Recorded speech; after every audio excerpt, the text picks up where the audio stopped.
한마디로 말해서 김용민. 네, 오늘은 김장겸 MBC 사장 체포영장과 관련해서 대검을 항의 방문한 자유한국당에 대해서 이야기를 해보겠습니다. 서초동 감식반장 김프로. 김용민. 오늘은 비용의 사회화와 이익의 사유화라는 경제학적 개념을 살펴보고 왜 김장겸을 영원히 사회 지도층에서 격리시켜야 하는지를 검토해 보겠습니다. 이완배 기자의 경제의 속살. 김용민. 오늘은 전진성의 삶은 계속되어야 한다 소개해드리겠습니다. 정선태 교수의 오늘을 읽는 책. 김용민. 김용민 브리핑. 잠시 후 시작합니다.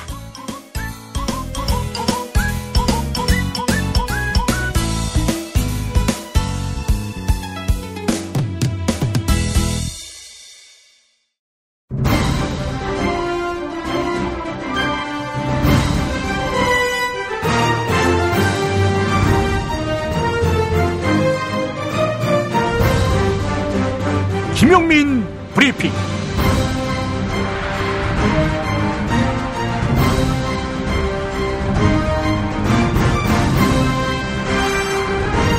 (2017년 9월 5일) 화요일입니다.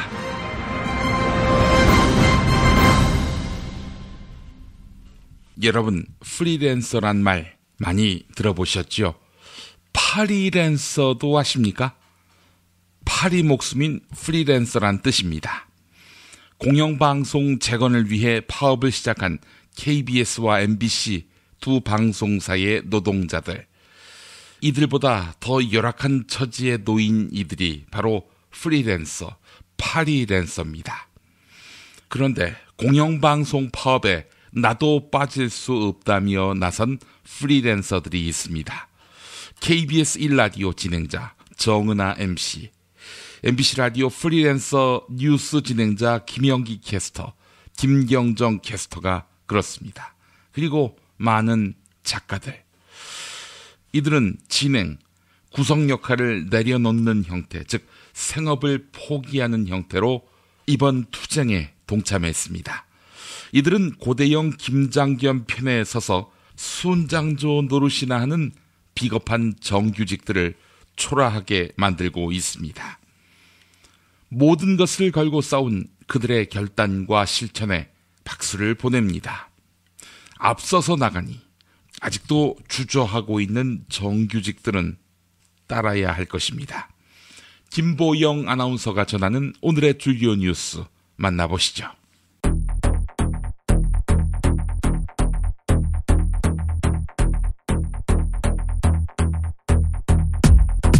MBC 김장겸 사장 측이 국민의당 대표를 뽑는 전당대회를 앞두고 당시 안철수 후보에게 연락한 사실이 확인됐습니다. 안철수 후보에게 혹시 MBC가 도와줄 일이 없느냐 이렇게 제안한 건데요. 국민의당 핵심 관계자는 김장겸 사장 측 인사가 여러 경로를 통해 접촉을 시도했다 이렇게 증언했습니다. 하지만 당시 안철수 후보는 이런 연락에 일절 반응을 보이지 않은 것으로 전해졌습니다.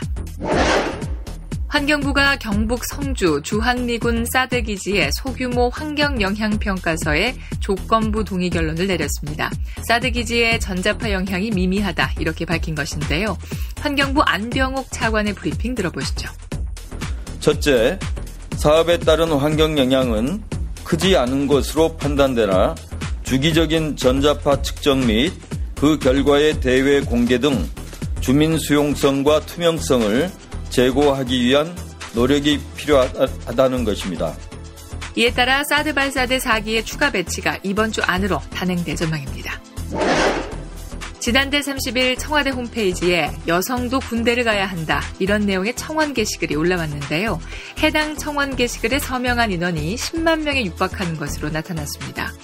게시글을 작성한 청원인은 여성들도 남성들과 같이 의무 복무하고 군 복무자들에 대한 보상을 늘려줘야 한다 이렇게 밝혔는데요.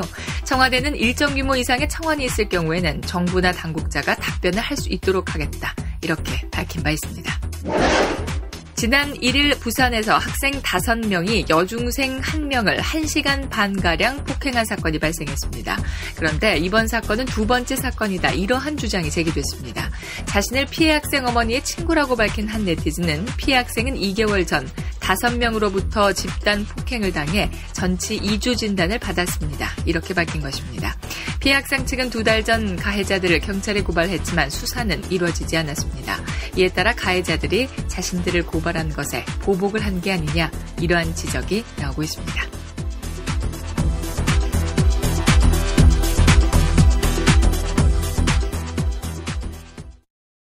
부실한 혈액관리로 각종 바이러스에 감염된 혈액이 시중에 유통된 사실을 밝힌 공익 제보자들이 있습니다. 그들의 공익 제보로 감염된 혈액이 더 많이 유통되는 것을 막을 수 있었고 국민의 안전과 건강을 지킬 수 있었습니다. 그런데 공익 제보를 한 이후 이들의 삶은 어떨까요? 해당 기관은 비밀 누설 혐의로 이들을 고소했고 결국 해임을 결정했습니다.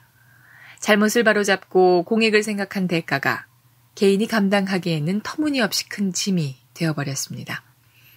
아름다운 재단이 공익을 위해 희생하고 헌신하는 공익제보자와 공익활동가를 위해 어쩌다 슈퍼맨 캠페인을 진행합니다. 공익을 위해 한 사람이 희생하지 않아도 되도록 아름다운 재단의 어쩌다 슈퍼맨 캠페인에 참여해 주시기 바랍니다. 어디선가 나타나서 생명을 구하고 정의를 지키는 영웅, 슈퍼맨. 우리 주변에도 많은 슈퍼맨이 있습니다. 바로 공익 제보자입니다. 어쩌다 슈퍼맨이 되어야만 했던 그들에게 세상은 따뜻하지 않았습니다. 수많은 생명을 살린 2명의 간호조무사는 권고사직을 당했고 장애인의 인권을 위해 싸운 선생님은 결국 사직했습니다. 어려움을 감내하고 있는 슈퍼맨들에게 이제 우리가 감사를 전해야 할 때입니다. 시민사회 지지 캠페인 어쩌다 슈퍼맨에 함께해주세요. 아름다운 재단. 아, 이놈의 뱃살 맞는 옷이 없네. 애 돌보랴 일하랴 살 뺄 시간이 없네. 다시 날씬해지고 싶어. 다이어트 전문 쇼핑몰 비타샵에서 개발한 국내산 동결건조 생식과 통곡물에 3가지 단백질과 비타민, 미네랄을 더해 만든 다이어트 전용 그린 스무디를 추천합니다. 문의는 1522-6648, 1522-6648 혹은 검색창에서 비타샵을 검색해주세요. 골반 잡자 바로 잡자 바디로직, 허리 통증 바로 잡자 바디로직, 몸매 교정 바로 잡자 바디로직, 자세가 좋아지는 골반 교정 타이즈 바디로직. 검색창에 골반 교정 바디로직. 삐딱한 남성 골반 허리에도 역시 바디로직입니다. 바디로직의 효과를 못 느끼셨다면 100% 환불해드립니다. 자세한 환불 조건은 홈페이지를 참조하세요. 유산균은 똥만 잘 싸게 해주는 게 아니야. 면역력을 높여준다고. 그런데 아무 유산균이나 사 먹으면 되겠어? KOA팜의 시크릿 프로바이오틱스를 먹어봐. 시크릿 프로바이오틱스? 하루 한 알만 먹으면 프리미엄 생균 100억 마리가 내 몸 안에 들어오는 거야. 후덜덜 100억 마리? 빨리 먹어봐야지. 네이버에서 KOA팜을 검색하시거나 EJ몰에서 찾아주세요. 문의 전화는 010-5220-7924.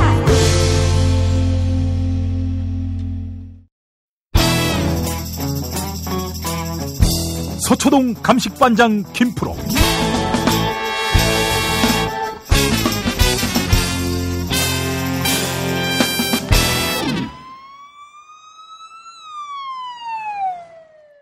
김프로 나와 있죠? 네, 안녕하세요. 김프로입니다. 감기 걸렸네요. 몸이 좀 환절기가 느껴지는데 혹시 지난번 문정희 배우하고 그렇게 다정한 투샷을 찍은 하늘의 응징, 이렇게 생각이 안 됩니까? 당신한테 응징당한 것 같아. 아무튼 환절기에 여러분들 감기 조심하시고요. 제가 요즘에 좀 무리했더니 김프로쇼도 좀 빡빡하거든요, 사실. 김용민 브리핑 같이 팟캐스트 대기업들은 하청업체들이 많아가지고 그냥 수월하게 제작이 되지만 정말 이 골목 상권에서 가내수공업으로 제작하고 있는 김프로쇼 같은 군소 팟캐스트들은 힘들어요. 사실. 아니, 이 골목 상권을 지키는 분들이 이렇게 저 대기업의 마케팅 전략 이런 것들을 좀 본받으면 어떻습니까? 그러니까 한마디로 얘기해서 지상파의 때를 벗으란 얘기예요. 지상파의 때는 당신이 꼈지, 이 사람아. 아침마다 가가지고 지금 지상파에서 떨어지는 낙순물을 드시고 계시면서 누구한테 지금 탓을 하는 거예요. 아, 그렇죠. 우리가 또 지상파 쪽에 프랜차이즈를 차린 거예요. 그렇게 보셔야지 뭐. 예. 네. 욕도 좀 섞어가면서 또 퇴로를 열어놓지 말고 우리 저 애청자 믿고 세게 나가는 거야. 아니 그걸 좀 본받으라고. 하여튼 노력하겠습니다. 그래요. 자, 오늘 김프로와 함께 나눌 이야기. 어제 그 대검찰청으로 이 자유한국당의 잉여들이 가가지고 연좌농성을 벌이던데 이자들한테 들어가는 밥이 아깝습니다. 정말. 문무일 검찰총장을 만나러 갔어요. 대검찰청 청사를 항의 방문해가지고 예.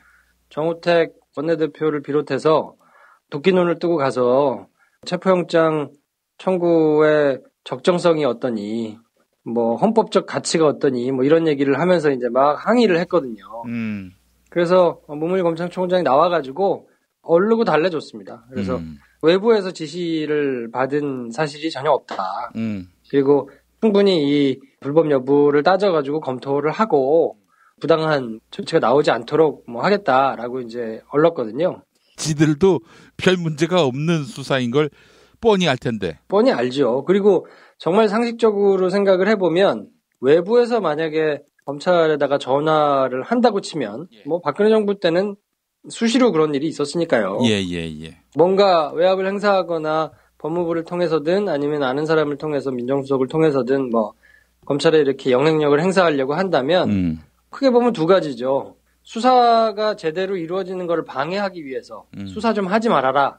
좀 어떻게든 뭉개라 라는 전화를 하든지 아니면 죄가 없는데 어떻게든 하여튼 꼬투리를 잡아가지고 죄를 한번 만들어봐라 라든지 둘 중에 하나인 사건들일 텐데 지금 김장겸 MBC 사장 같은 경우에는 두 가지 경우에 해당이 안 되는 사건이거든요. 그냥 부당 노동 행위를 한 증거들이 너무 많아요, 이미.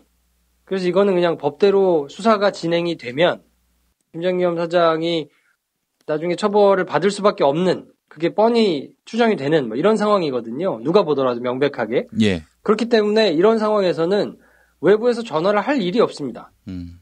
왜냐면 그냥 놔두면 워낙 딱 떨어지는 증거들이 많기 때문에 예. 이걸 굳이 전화해가지고 엄정하게 수사하세요라고 할 필요가 뭐가 있겠습니까? 그렇죠. 그냥 내버려두고 지켜만 봐도 예. 검찰이 알아서 수사만 진행이 되면 처벌을 받을 가능성이 크기 때문에 이런 상황에서는 외부에서 전화가 올 일이 없다는 거를 자유한국당 본인들도 잘 알 거예요. 야, 근데 말이죠. 그 대검찰청에 연좌농성하는 사람 중에서 이은재도 눈길을 끌었지만 최경환이 보입니다. 야, 이 사람들은 이제 어쨌든 자기들 얼굴을 사진에다가 박아놓는 게 목적이거든요. 왜냐면 거기에 앉아가지고 자기들이 검찰의 되치기 내지는 보복 수사 이런 거에 피해를 입었다라고 나중에 이제 주장을 어떻게든 한번 해보려면 거기에 앉아가지고 이렇게 그림을 만든다 그러는데 딱 하나 그 목적만 가지고 지금 대검찰청을 방문한 거거든요. 예. 그래서 소기의 목적은 달성했다고 봐야 돼요. 이분들이 지금 그 사진을 찍히는 이유는 어제도 제가 잠깐 말씀을 드렸습니다만 사안을 소상하게 알 수 있는 분이라든지 아니면 SNS를 통해서 혹은 김용민 브리핑처럼 이렇게 자세한 뉴스를 여러 군데서 접할 수 있는 분들이 아니고요. 그냥 뉴스를 MBC 뉴스나 KBS 뉴스 같은 올드미디어를 통해서 보거나 아니면 뉴스를 잘 안 보시거나 연세가 좀 많이 되신 분들 그리고 자세한 내용을 소상하게 알 수 없는 정도의 그런 분들한테 뭔가 가가지고 대검찰청에서 항의를 하고 있구나. 뭔가 좀 일이 있나 보다. 뭔가 부당한가 보다. 하는 그냥 이미지만 주고 싶은 사람들. 그런 사람들을 상대로 한 쇼에 불과하거든요. 예. 그러니까 이 사람들의 쇼는 어느 정도 소개 성과는 거뒀다고 봐야 될 텐데 이제 문제는 그런 쇼에 넘어갈 수 있는 사람들의 숫자가 예전에 비해서 굉장히 미미하다는 데 있고요. 그리고 결정적으로 자기들을 도와서 그런 이슈를 확대 재생산할 수 있는 우군이 없어요. MBC 빼고는. 근데 MBC가 요즘에 워낙 하는 닭짓을 보면 기본적인 팩트조차도 잘 못 챙겨가지고 자막 사고가 많이 나더라고요. 1200명 사망인데 막 1200만 명이 사망했다고 하질 않나. 뭐 정권을 탄압한다고 하질 않나. 예. 어처구니 없는 기본적인 실수를 막 연달아서 하고 있기 때문에 내부에서 파업에 동참하지 않고 뉴스를 만들고 있는 사람들의 수준이 어느 정도인가를 이제 알 수 있어서. 하지만 오늘 제가 이제 녹음을 하기 위해서 이동하는 중간에 택시를 탔는데 택시 기사분이 라디오를 듣고 계시더라고요. 근데 라디오가 주파수가 이제 MBC 라디오에 맞춰져 있더라고요. 예. 그분은 그냥 MBC에서 그 파업이 뭔가 문제가 있다. 그리고 MBC가 공정하지 못한 대접을 받고 있다라는 뉘앙스가 섞인 뉴스를 그냥 계속 소비하시는 걸 보니까 아직도 저런 미디어로 그냥 뉴스를 소비하시는 분들한테는 참 답답할 일이다라는 생각이 들어서 이번 기회에 검찰이 할 수 있는 일은 그냥 정말 원칙대로 제대로 수사를 해서 엄격하게 엄정하게 처벌을 하는 수밖에 없겠다라는 생각이 좀 들더라고요. MBC가 워낙에 그 청취율이 높았기 때문에 파업으로 지금 뭐 완전 만신창이가 되더라도 기본적 청취율은 있을 겁니다. 근데 그분들이 모르겠어요. 방송이 이렇게 맛이 갔는데 모를 리 없을 거라고 저는 생각을 하고요. MBC의 이런 상황, 지금 자유한국당이 저렇게 앞장서서 나서는 것은 김장겸이 일종의 저지선인 거예요. 이 저지선이 무너지면은 걷잡을 수 없이 적폐청산의 파고가 자유한국당과 가까운 인사, 조직, 또 기관 이런 쪽으로 밀려 들어올 거기 때문에 그래서 설 자리가 없는 거죠. 지금 검찰에 사건이 걸려있는 자유한국당 의원들이 상당히 많거든요. 최경환 의원도 그렇죠. 그리고 항상 뭔가 딴죽을 걸면서 암을 발생시켰던 김진태 의원도 그렇죠. 홍준표 대표 본인도 대법원에 지금 사건이 걸려있기도 하고 여러 가지로 사법적인 판단을 받아야 하는 분들이 많이 있기 때문에 근데 그런 분들이 결코 혐의가 가볍지 않거든요. 그리고 그런 분들이 시간이 지나면 엄격하게 처벌을 받게 돼서 아마 의원직을 상실하게 될 가능성이 제가 보기에는 높다고 보거든요. 그래서 아무래도 이제 이런 거를 타게 하려면 굉장히 액션이 큰 퍼포먼스가 좀 필요할 텐데 그거를 제가 보기에는 김장겸 사장을 앞에다가 놓고 자기들이 뭔가 굉장히 탄압을 받는 모양새를 최대한 만들어주고 싶은 것 같은데 여기서는 뭔가를 우려해서 그러니까 이런 걸로 논란이 불거져가지고 그냥 갑론을박을 하는 것을 우려해가지고 액션을 줄이거나 뭐 이럴 필요는 전혀 없다고 보고 왜냐면 상식적으로 이야기가 안 통하는 사람들이기 때문에 뭐 논리를 놓고 싸우거나 토론을 통해 가지고 뭔가 합의점을 이런 게 애시당초 불가능한 것 같고요. 여기서는 그냥 정말 엄벌을 하는 방법밖에 없는 것 같아요. 법에 정한 형을 넘어서 줄 수는 없겠지만 법이 정한 형 그대로 신속한 수사와 재판을 통해서 정말 엄정하게 따끔하게 처벌을 하고 그에 따라서 처벌을 받는 사람이 줄줄이 생겨나면 그러면 더 뒤에서 협잡을 하거나 할 수 있는 방법이 없을 거거든요. 근데 제가 보기에는 의지가 단호하기 때문에 조금만 버티면 그런 상황이 좀 이어지지 않을까 싶고요. 그래서 지금 어제부터 시작한 KBS, MBC의 총파업에 많은 분들이 좀 관심을 가지고 힘을 좀 실어줘야 되는 거 아닌가 그런 생각을 하고 있습니다.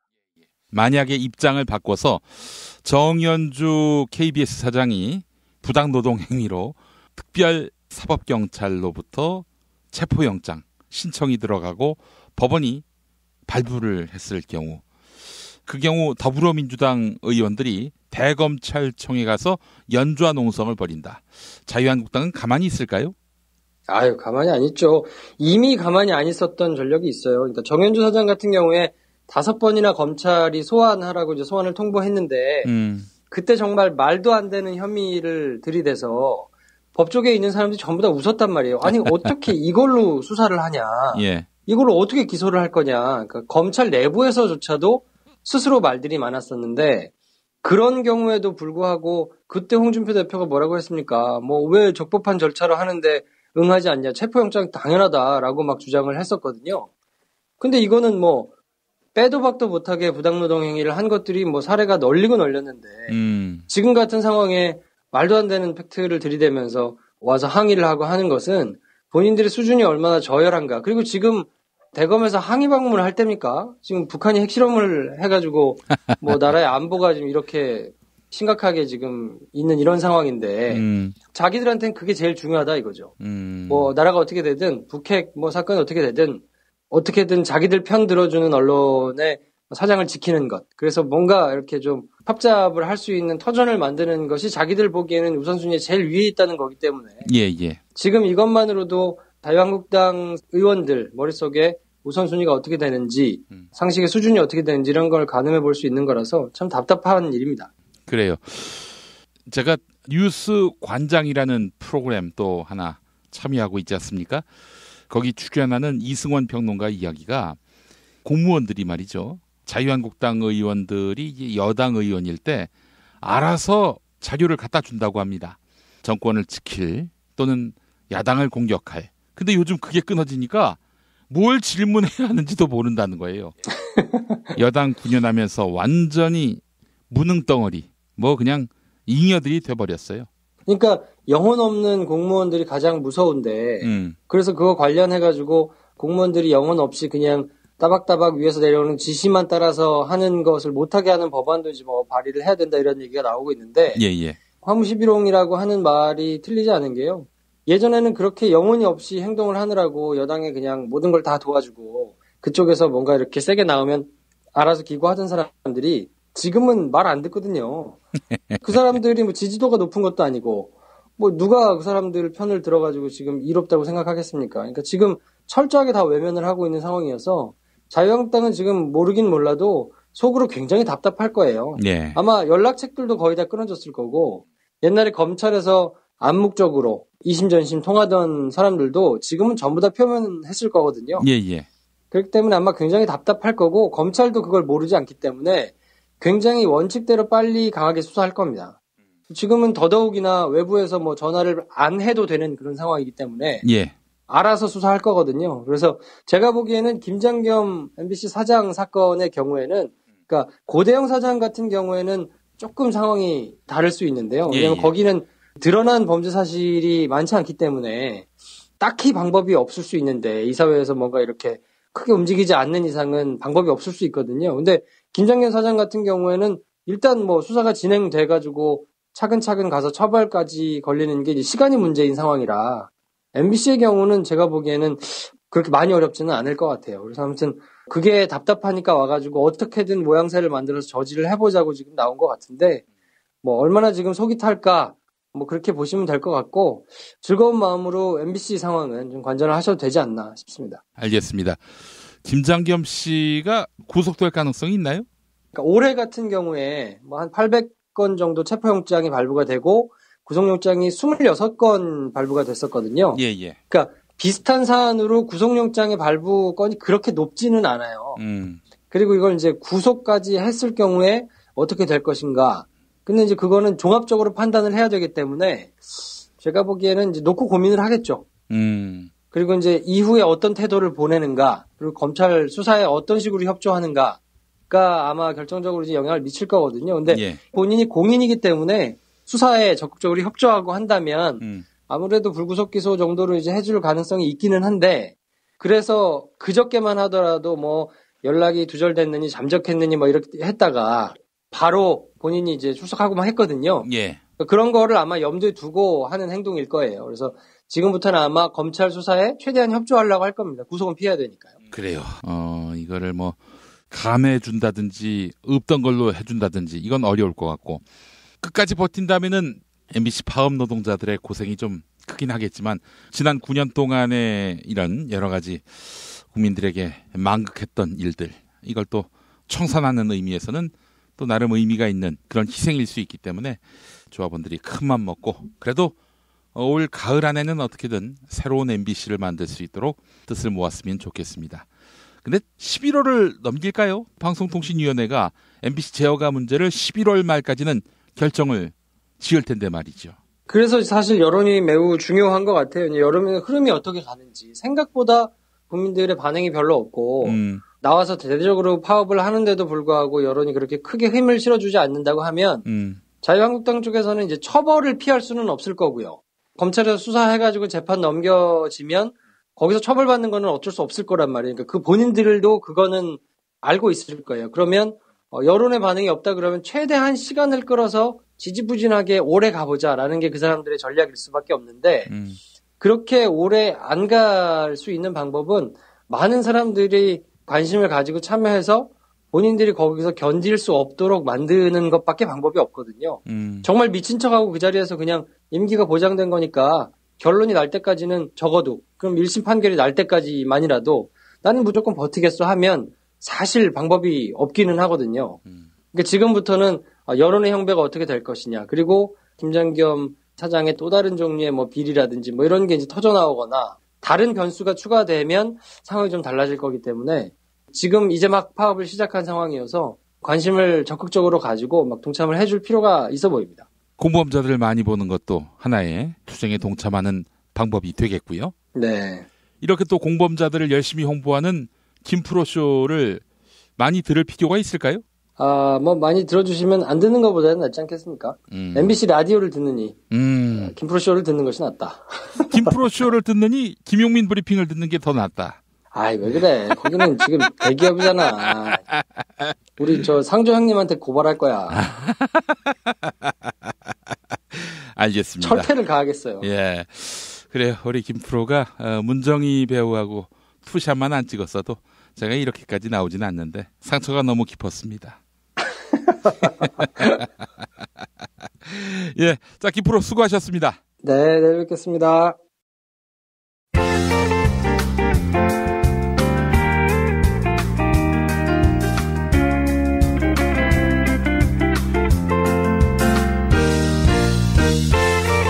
여러분 안녕하십니까? 지금부터 전국 16개 시도교육청과 무관한 2017학년도 뉴스 듣기 능력평가를 시작하겠습니다. 수험생 여러분께서는 팟캐스트의 음량을 알맞게 조절하여 주시기 바랍니다. 모든 문제는 한 번씩만 들려드리니 잘 듣고 지시에 따라 물음에 답하시기 바랍니다. 이제 시작하겠습니다. 박씨, 그 자유당 의원들이 대검찰청에 간 모양이야. 가서 나에 대한 무리한 재판에 항의한 모양이지? 그럴 리가 있나? MBC 사장 김장겸을 왜 체포하려 하느냐 이러면서 지랄을 했다고. 아니, 김장겸이가 자기 대권주자라도 되는 모양이지? 그건 아니고 김장겸이가 일종의 저지선인 것이야. 그 저지선이 뚫리면 뭐가 되겠어? 적폐청산의 칼날이 거침없이 우리 쪽으로 쑤시고 들어올 거 아니겠어? 막아야지. 저쪽의 공세는 그저 그 박씨 당신으로 손절매 해야지. 이 씹새끼가 손절매? 날 죽이고 김장겸이를 살린다고? 이제 내 신세가 김장겸 총알바지가 됐나? 술이 있다면 평채 원샷하고 싶다. 그러면 속벌이지. 그렇게 아침을 맞아봐. 견딜 수 있겠어? 이럴 땐 술친구야. 술친구? 술친구가 누군데? 아니, 그 술친굼, 굼뱅이로 만든 숙취해소 건강보조식품 술친굼, 이거 몰라? 3박스 사면 1박스 더 주어서 퍼주는, 그런 이벤트까지. 박씨, 그 청와대에 왜 술친굼이 없지? 비혼인 여성 대통령이 있는 청와대에 쓰잘데기 없는 비아그라도 있으면서 왜 술친굼이야? 이제 구속 만기가 한 달이구만. 응? 요즘처럼 이렇게 시간이 길게 느껴진 적이 있나 싶어. 발가락 아프다, 허리 아프다, 온갖 꾀병을 써가며 재판을 지연해왔건만. 그런데도 한 달이나 남았어. 이젠 또 무슨 병에 걸려서 아파지실까? 기억을 잃어버리는 거야. 어때? 머리에 병 걸리셨습니까? 이거? 정말 그럴듯한데 사람들이 헷갈리겠어. 정말 박씨 당신한테 그런 병이 있는 것으로 사람들은 생각하거든. 머리에 병 걸린 거. 아이 씨발 왜 때려? 지금 말씀하신 분은 누구세요? 누구긴? 당신은 모르는 사람도 때리나? 글쎄요, 누구시더라? 박씨, 이건 기억하나? 당신이 길라임, 즉 하지원을 자초했다가 비웃음만 산 거. 그렇게 현빈과 현실 공간에서 연인이 되고 싶었나? 현빈만이 아니지. 스스로 송혜교가 된 줄 착각하고 송중기한테 우리 만난 적 있잖아요. 이랬던 거. 어때? 송혜교를 예술인 블랙리스트에 올리고 싶어다. 문제나 내지, 이 씹새끼야. 문제 드리겠습니다. 우리나라에서 교통량이 가장 많은 도로는 하루 평균 16만 1741대가 통행하는 강남대로 한남 IC에서 한남대교 구간인 것으로 집계되었습니다. 길도 참 넓지요. 자, 한남대교에 대해서 문제 드립니다. 한남대교의 옛 이름이 제3한강교지요. 강물은 흘러갑니다. 하하. 제3한강. 노래는 부르지 말고 문제 내지. 이발. 그렇다면은 여러분, 제4한강교는 무엇일까요? 박씨 아나? 알지.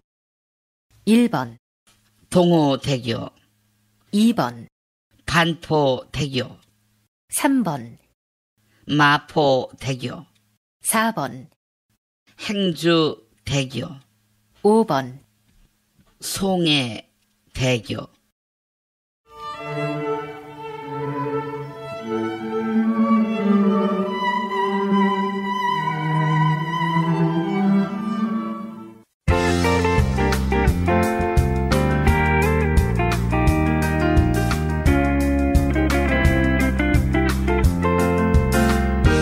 수고하셨습니다.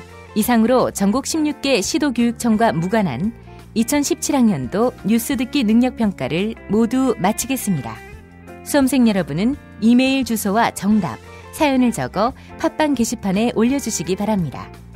당첨자는 2부 마지막 순서에서 발표하겠습니다. 뉴스 듣기 능력평가를 마칩니다. 김용민 브리핑 뉴스 듣기 능력평가 정답 맞히신 분들 소개합니다. 어제 문제는 보기 가운데 초코파이를 판매하는 업체명을 맞히는 거였죠. 정답은 롯데와 크라운 그리고 혜태입니다. 당첨자 두 분에게는 도서출판 책이 있는 마을에서 협찬하는 하나님은 당신에게 실망하셨다를 선물해드립니다. 다른 당첨자에게는 술친굼 한 박스 보내드립니다. 네이버에서 술친굼을 검색해주세요. 금요일 정답자 가운데 한 분에게는 골반 보정 속옷 바디로직 리포머 팬츠 선물해드립니다. 포털 사이트에서 바디로직을 검색해주시기 바랍니다. 금요일 정답자 가운데 다른 한 분에게는 머문빌리지 이용권 격주로 보내드립니다. 카페와 바베큐장은 물론 대형 수영장과 글램핑장까지 갖추고 있는 총 3,000평의 대지와 건물 2동을 오직 한 팀에게만 서비스합니다. 포털 사이트에서 머문빌리지 검색해주세요. 정답자 04122님, 김용민 브리핑을 통해 숨겨진 진실을 알게 됩니다. 좋은 방송 고맙습니다. 배배님, SBS 러브 FM에서 김용민의 뉴스 브리핑을 들었습니다. 왠지 가슴이 뜨거워지는 출근길이었습니다. 기억의 경계님, 오늘도 많이 감동받고 갑니다. 항상 응원합니다. 문통방통 끝말잇기 당첨자께는 별을 따다 구운 과자 롤카스테라를 드립니다. 주문 전화 033-646-2668, 인터넷 주문 베이킹파머.co.kr입니다. 어제 문통방통 끝말잇기 시작 글자 난새의 새였는데요. 당첨자 숫괭이님. 끝말잇기는 세세함. 홍준표 대표는 세세함이 너무 떨어져요. 자신이 한 말도 기억 못하네요. 국민들이 그런 모자란 사람을 대통령으로 뽑을 것 같나요? 김용민 브리핑 뉴스기 능력평가, 오늘도 많은 참여 바랍니다. 스페이드 퀴즈입니다. 돌잔치, 칠순잔치, 가게 홍보, 체육대회, 창사기념일. 정답! 기념품! 문제를 끝까지 들으셔야죠. 이럴 때 사용하는 판촉물이나 기념품, 답례품, 단체 선물 등을 취급하는 전문업체로서 국민을 위해 제대로 일하는 언론과 정당에 후원을 하는 판촉물 전문업체는 어디일까요? 정답! 네피알! 네? 어디라고요? 네피알! 네, 정답입니다. 판촉물이나 단체 선물이 필요할 때 이왕이면 우리 편 회사 네피알을 찾아주세요. 인터넷 검색창에 네피아를 치시거나 032-519-4800으로 전화주시면 친절하게 상담해드립니다. 그런데 상품은 뭔가요? 네피아를 가서 고르세요. 3만 가지가 넘는 물품이 있어요. 기분 좋다고 쓴 3차 술값 20만 원. 택시에서 떨어뜨린 핸드폰 액정 수리비 15만 원. 내 옆 나란히 누워있는 피카츄 인형 5개. 문자 목록에서 발견한 옛 여친에게 보낸 문자. 자니? 그렇게 싫어한 건 아니었는데 전화는 왜 한 거지, 김 부장한테? 술친구만 먹었어도! 후회하지 않게 후회할 일 없게 살아서 집까지 술친구. 재구매율과 후기가 좋은 술친구물 지금 네이버에서 검색하세요. 야, 너 홍어 판다 그랬지? 팔지. 근데 홍어가 진짜 그렇게 몸에 좋아? 아니, 끝내준다니까. 우리 엄마 관절염인데? 홍어. 나 숙취는? 홍어. 마누라 다이어트는? 홍어. 큰이모 변비? 홍어. 작은 형 소화불량은? 홍어. 여동생 피부? 홍어. 큰 누나 주름? 홍어. 명절 때 선물은? 홍어라니까. 근데 비싸지? 열나 싸고 열나 맛있는 홍어가 있다니까. 어디? 알싸한 홍어. 1599-6456.com 혹은 1599-6456 전화 주문도 가능합니다. 충남 금산의 넓은 인삼밭, 정성농장을 일군 농부아버지 이정열 씨. 자연은 노력한 만큼 내어준다. 그 자연의 마음을 알기에 정성농장을 더불어 일구는 아들 이성규 씨도 아버지에게 배운 것처럼 정직하고 또 성실하게. 정성농장 홍삼은 인삼 재배부터 가공 판매까지 모두 책임지고 있습니다. 그래서 대한민국 1등 품질을 자부합니다. 검색창에 정성농장 홍삼을 검색해주세요. 정성농장 홍삼. 전화문의는 010-9754-6972.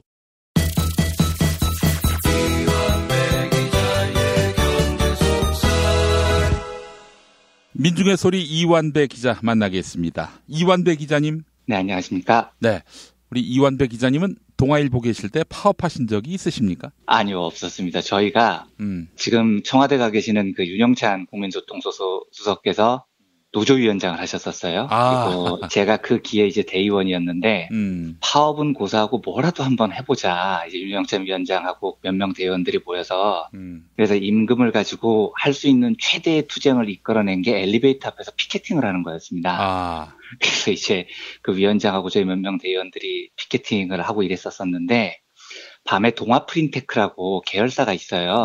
예전으로 따지면 동아인쇄죠. 근데 거긴 민주노총 소속이고 굉장히 강합니다. 이 인쇄노조는 회사에서도 굉장히 위험하다고 생각을 해서 분사를 시켰어요. 왜냐하면 이 노조는 투쟁에 정말로 익숙한 사람들이고 신문사에서 제일 위험한 게 윤정기 앞에서 시위하는 거거든요. 윤정기에 모래 엎어버리면 신문사가 망하는 겁니다. 그래서 인쇄노조를 되게 겁을 내서 회사가 결국은 이제 인쇄노조를 분사를 시켰었는데 본사가 몇십 년 만에 집단행동을 한다니까 인쇄노조에서 이제 지원을 온 겁니다. 그래서 저희는 집단행동을 하는데 처음 해보니까 어떻게 해야 되는지를 몰라서 밤에 노조 사무실에 모여서 윤영찬 선배가 산 족발하고 폭탄주 말아먹고 있었거든요. 소주로요. 밤샘 투쟁을. 근데 인쇄노조에서 오더니 너무 황당한 거예요. 아니 투쟁을 이런 식으로 하시면 어떻게 하냐고. 밤샘 로비로 나가셔서 밤새 거기서 손 올리고 노래 부르셔야지. 그렇게 하는 거냐고. 저희는 몰랐다고. 그래서 처음으로 그 윤영찬 위원장 시절에 한번 해봤는데 파업 근처에도 못 갔지만 집단행동을 해봤는데 경험이 없으니까요. 어떻게 해야 되는지 몰라서. 아니 동아투이의 그 빛나는 전통이 있는 동아일보에서 투쟁의 방법을 몰랐다. 이건 난센스인데요. 그러니까요. 그게 1980년대 후반에 정확한 연도는 제가 기억이 안 나는데 김중배 선배라는 분이 편집국장을 하실 때요. 김중배 국장은 노태우 대통령을 동아일보의 힘으로 끌어내려야 된다고 생각을 하시는 투사셨어요.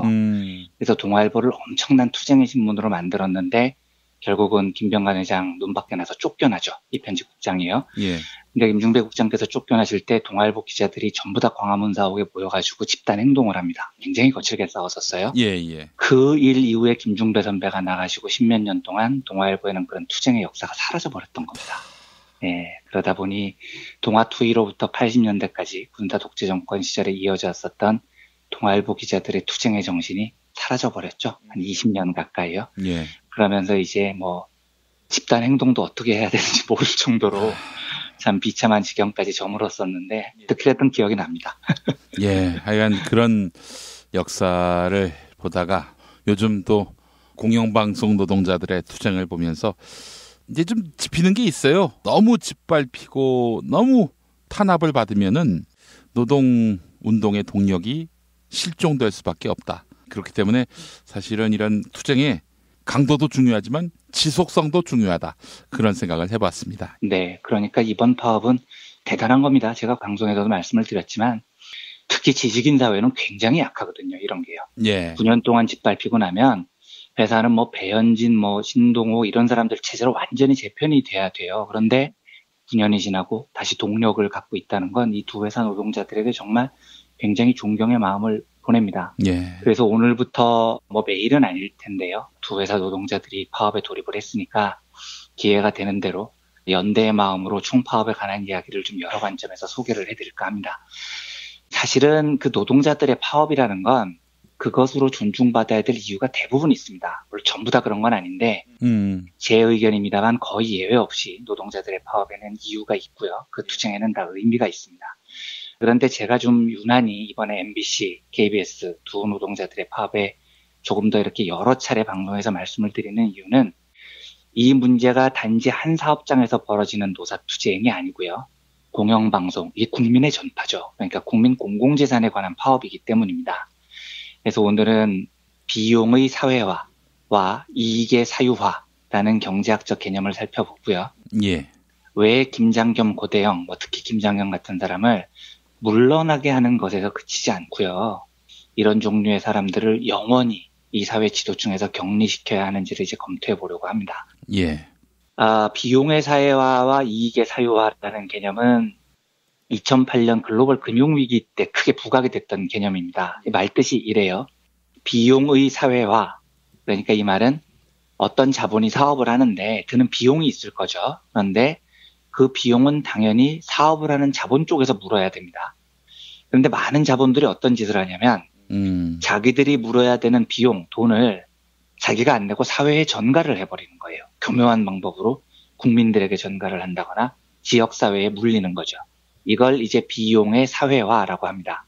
예. 문제는 이렇게 비용을 사회화하면 그때 돈을 낸 쪽은 국민이 되는 겁니다. 지역사회나 국민이 돈을 내는 건데 예. 손해는 국민하고 지역사회가 입었는데 이익은 그럼 누가 챙겨가느냐. 이익을 냉큼 챙겨가는 건 기업이 챙겨가요.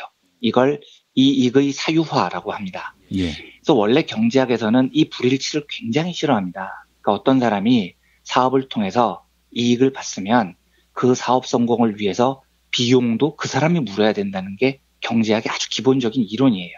예. 그런데 전 세계적으로 봐도 역사적으로 자본은 정당한 비용을 내고 이익을 취하지 않습니다. 비용은 교묘하게 사회에 물리고 사업을 통해서 얻는 이익은 교묘하게 사유화를 하는 거죠.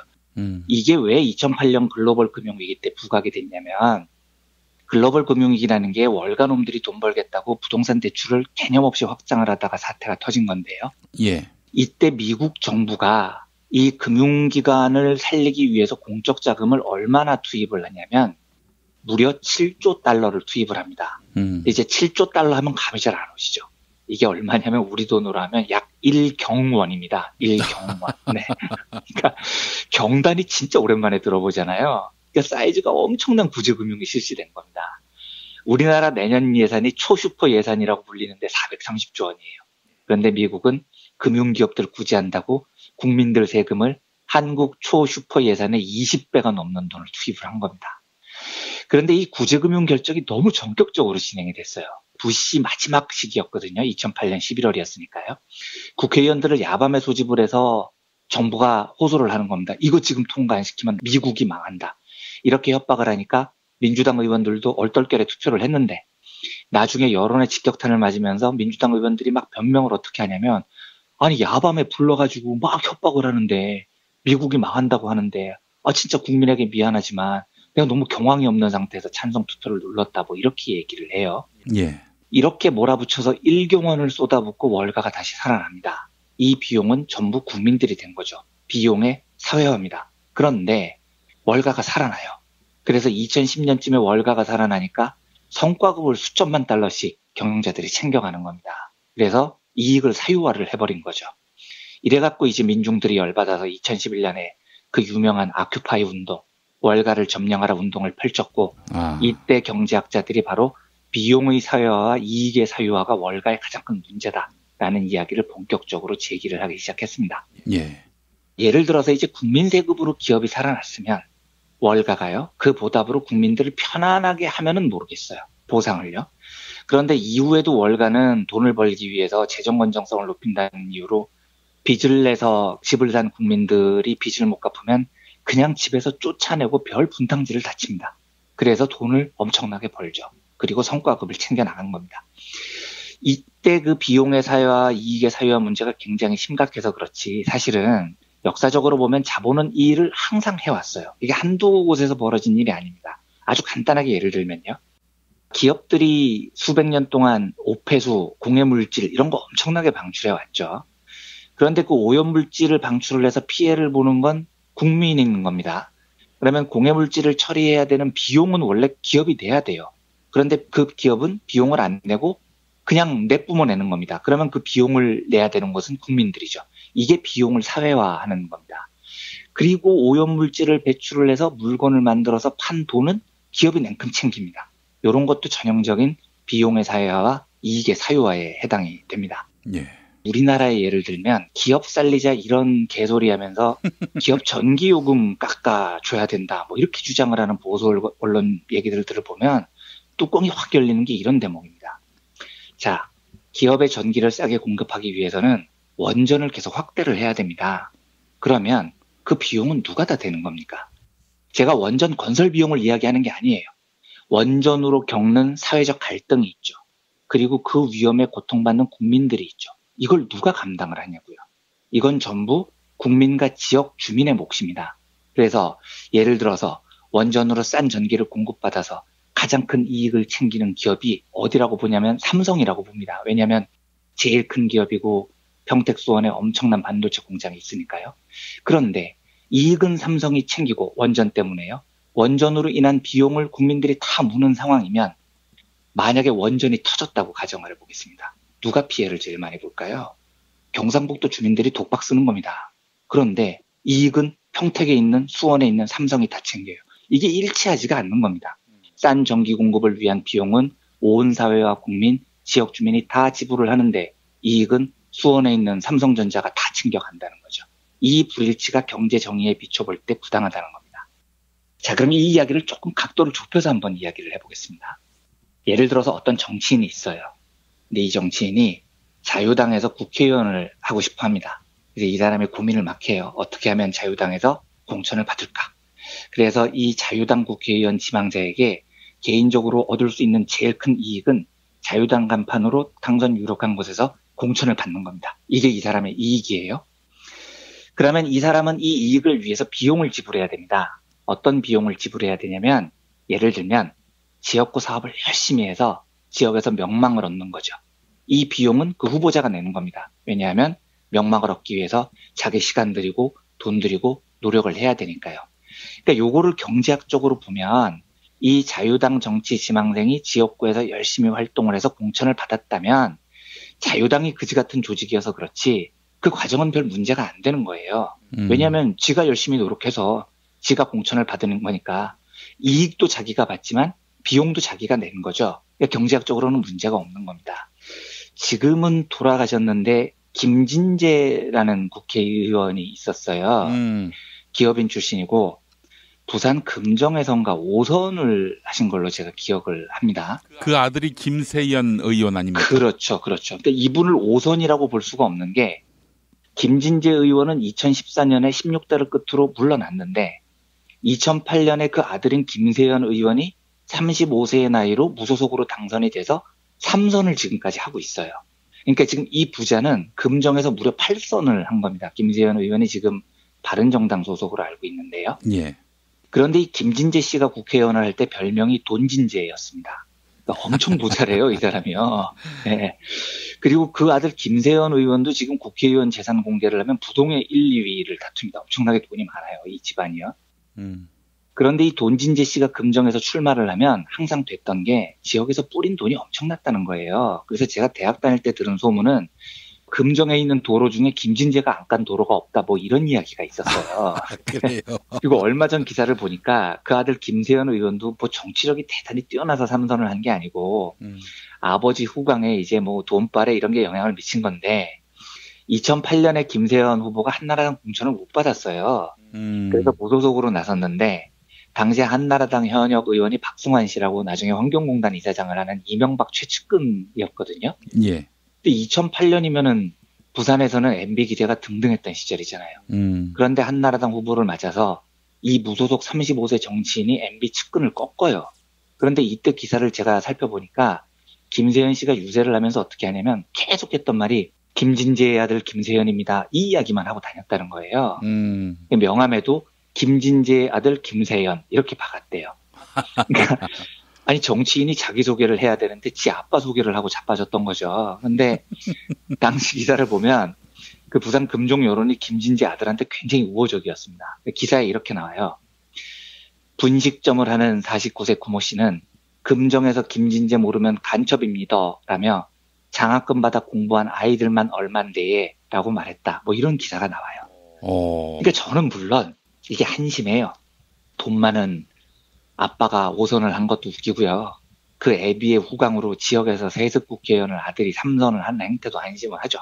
그런데 요 경우는 경제적으로 보면 비용의 사회화와 이익의 사유화에 해당이 안 됩니다. 그러니까 분식점 하는 분의 말에도 알 수 있듯이 김진재 부자는 자기가 국회의원을 하기 위해서 장학금도 내고 도로도 깔고 자기 돈을 열심히 쓴 거예요. 비용을 자기가 낸 거죠. 그래서 이익을 지가 챙긴 겁니다. 이 경우는 경제학적으로는 문제가 안 되는 거예요. 그냥 좀 한심할 뿐이죠, 정치적으로요. 그러면 김장겸으로 돌아오겠습니다.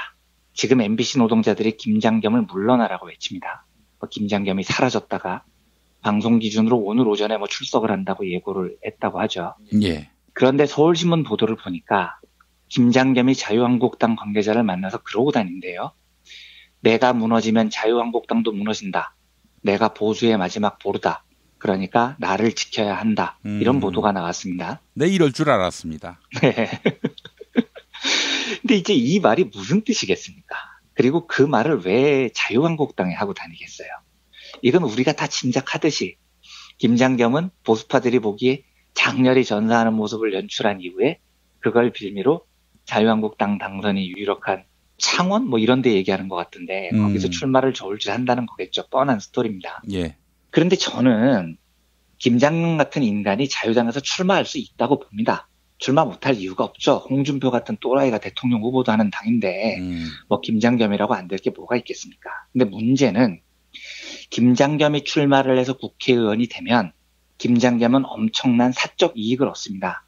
명예와 권력을 손에 쥐겠죠. 그래서 그 명예와 권력이라는 김장겸의 사적 이익을 위해서 치러진 비용이 있는지 봐야 됩니다. 그런데 그 비용이 있어요. 근데 문제는 그 비용을 김장겸이 된 게 아니라는 겁니다. 김진재처럼 지 돈을 쓰고 지 노력을 바친 게 아니에요. 그러니까 김장겸이 자유한국당에서 공천을 받는다면 공천을 왜 받겠습니까? 이유는 하나죠. MBC 사장으로 MBC를 개판으로 만들었기 때문에 공천을 받는 겁니다.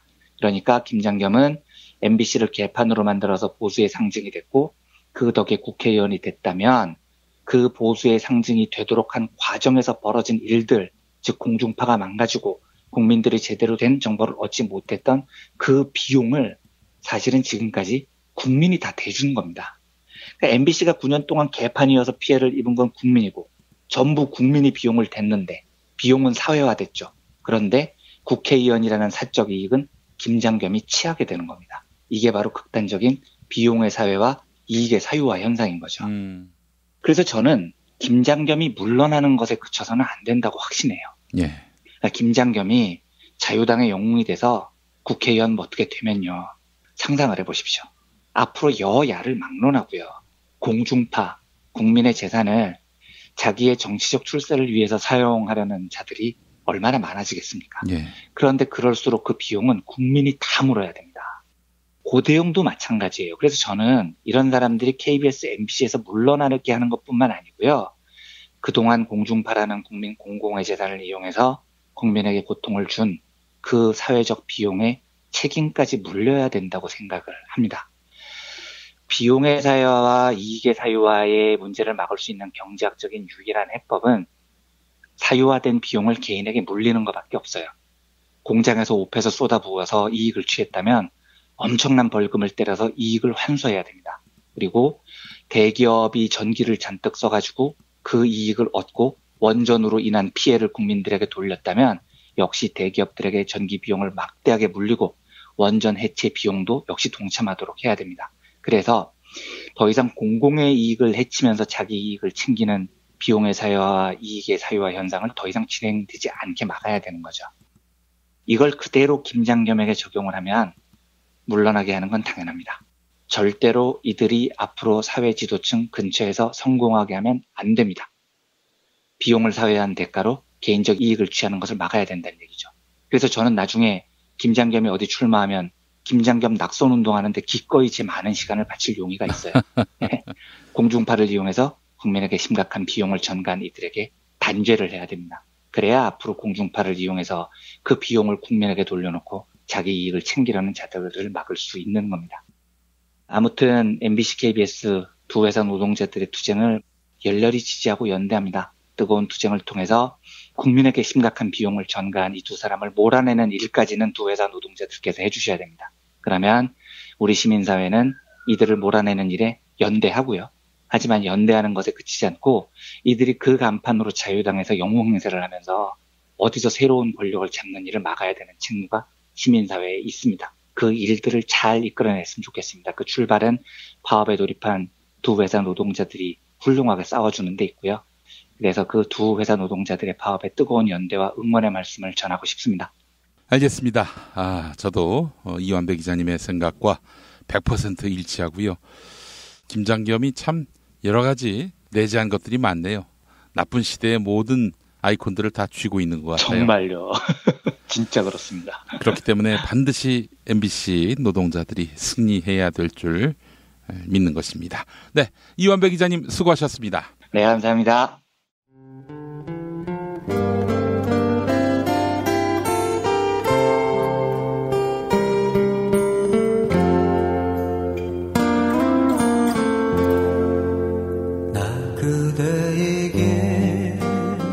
뜨거운 여름이 가고 어느새 찬바람이 옆구리를 스치면 왠지 뜸해졌던 그리운 친구 생각나시죠? 몇 년 만에 만나도 바로 어제 본 것 같은 말 안 해도 내 마음 누구보다 잘 알아주던 속 깊고 다정한 친구 다 있잖아요. 마치 민중의 소리 같은? 이렇게 마음 맞는 친구랑 뜨거운 국물에 소주 한 잔이면 같이 할까요? 당신의 든든한 절친 민중의 소리가 오늘도 당신을 응원합니다.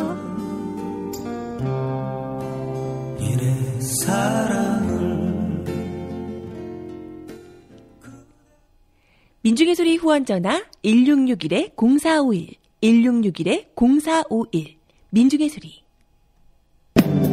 진실은 반드시 밝혀진다고. 무엇이 진실입니까? 대통령이라고 하는 지위를 진실을 밝히지 않는 데에 역이용해서. 김보영 아나운서가 함께합니다.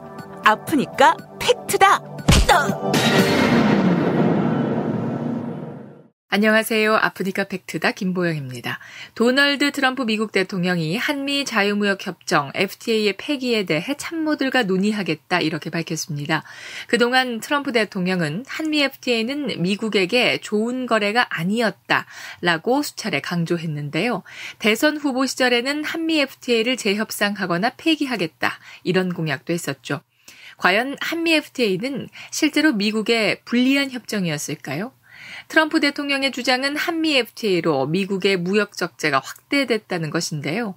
중앙일보는 미국의 무역 적자 확대는 한미 FTA와는 무관하다라고 분석했습니다. 지난해 미국 무역 적자의 47%, 절반 가까이는 중국에서 발생했습니다. 한국으로부터 발생한 무역 적자는 전체 약 4% 정도에 불과했죠. 오히려 미국 국제무역위원회는 한미 FTA가 무역 수지 적자 완화에 기여했다 이렇게 평가하고 있습니다. 이어서 자동차 분야에 대해 살펴보겠습니다. 트럼프 대통령은 한미 FTA 자동차 분야가 불공정한 협상이라고 지적했는데요. 2011년부터 6년 동안 한국의 대미 자동차 수출 규모는 12% 증가했습니다. 반면 같은 기간 한국에서 팔린 미국 자동차의 수는 37% 늘었습니다. 이에 따라 미국 내부에서도 트럼프의 발언은 한미 FTA 개정을 위한 기선 제압용이다 이런 분석이 나옵니다. 지난달 22일 미국의 요구로 한미 FTA 공동위원회가 열렸는데요. 당시 회의를 총괄했던 김현종 통상교섭본부장의 발언으로 오늘 순서 마무리하겠습니다. 폐기란 단어, 즉 termination이란 단어는 없었습니다. 미측 동향을 예의주시하면서 당당하게 협상을 할 것입니다. 지금까지 아프니까 팩트다였습니다. 고민을 넣어주는 친구 쇼한 침대. 쇼한 침대가 고민을 들어준다고? 편안한 잠자리의 친구 쇼한 침대. 그렇게 편안하니? 업계 최초 2주 체험 정책으로 유명한 쇼한 침대. 더 편한 천연 통과죽 면피 소파도 출시하였습니다. 전시 체험장으로 오세요. 더 많은 혜택이 기다립니다. 어디에 있다고? 딴지마켓에 있네. 검색창에 쇼한 침대. 요즘 하늘색이 참 예쁘죠? 우리가 힘을 모아 바른 소리를 외치니 하늘도 예뻐집니다. 이렇게 맑은 가을, 몸을 위한 좋은 습관 새싹당 콩차 한 잔 어떠세요? 추석 선물에도 부담 없는 새싹당 콩차 티백 2+1은 계속됩니다. 이제 인터넷에서 전창걸의 새싹당 콩차를 검색하세요. 전화 구매는 070-8635-1288 1288. 내 몸의 적폐청산 새싹당 콩차. 반지 벤지 반지 벤지 벤지 벤지 벤지 빠빤지 빠빤지 반지 벤지 반지 벤지 반지 벤지. 오빠 나랑 무슨 게임 할 거예요? 벤지 빤빤지 빤빤지. 오빠는 마법사 업데이트. 운전자를 위한 꿀팁 7,000원 운전자 보험 카페. 알고 계세요? 교통사고가 나면 형사합의금, 벌금, 변호사 비용 이거 자동차 보험에서는 보장 못해요. 운전자 상해까지도 책임져드리는 7,000원 운전자 보험 카페. 버스, 택시, 트럭 등 영업용 차량 운전자를 위한 12,500원 운전자 보험 카페도 있습니다. 실손, 부모님 건강, 자녀 보험도 안내해드립니다. 02849-9730 연중 무휴라 언제든 02849-9730.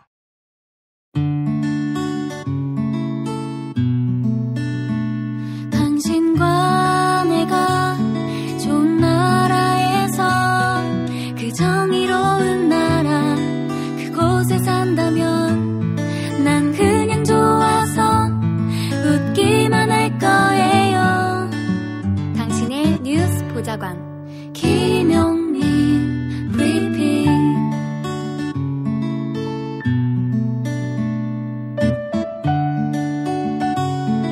대한민국 뉴스 브리핑의 선두주자 김용민 브리핑. 계속해서 김보영 아나운서가 오늘의 날씨를 전해드립니다. 날씨를 전해드리겠습니다. 오늘은 늦더위가 주춤할 것으로 예상됩니다. 먹구름이 몰려오면 낮에도 선선하겠는데요. 어제 제주도 지방에만 내리던 비는 아침에는 남해안, 밤에는 전국으로 확대되겠습니다. 내일까지 전남과 경남 지방에는 최고 80mm, 충남 이남 지방은 20에서 60mm, 서울과 경기 그리고 강원도는 5에서 40mm 안팎의 비가 내리겠습니다.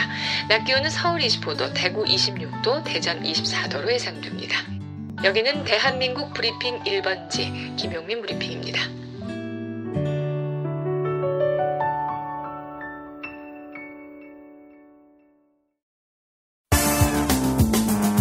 눈을 읽는 책, 문학평론가인 국민대학교 국문학과 정선태 교수와 함께합니다.